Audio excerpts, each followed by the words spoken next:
សួស្តីបាទបងប្អូនតើឥឡូវយើងមកធ្វើការ download TikTok ដែល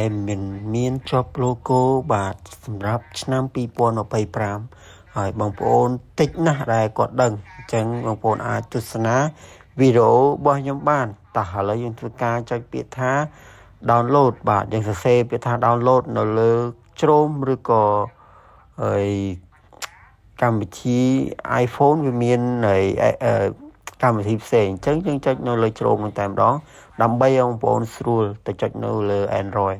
អូខេបងប្អូនចុចពាក្យថា download វីដេអូ TikTok ចឹងមកបន្ទាប់មកបងប្អូនយក link មិញអា link TikTok យើងហ្នឹងយកមកផាសហើយយើងចុចពាក្យថា download បាទចុចពាក្យថា download ហើយ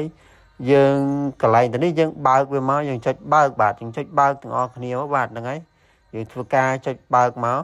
អូខេបន្ទាប់មកបងប្អូនរងចាំបន្តិចវាកំពុងតែ remove ចូលក្នុង memory របស់យើងអញ្ចឹងយើងធ្វើការចុចពាក្យថា download នៅចំណុចលើបាទកុំឲ្យ download នៅកណ្ដាលណា download លើព្រោះ download free យើង download លើអញ្ចឹងបន្ទាប់មកយើងធ្វើការរងចាំបន្តិចនោះវានឹងបានហើយនេះបាទគឺស្រស់ស្អាតមែនទេអត់មានជាប់ logo អត់មានជាប់អីញ៉ៃទេអូខេបាយ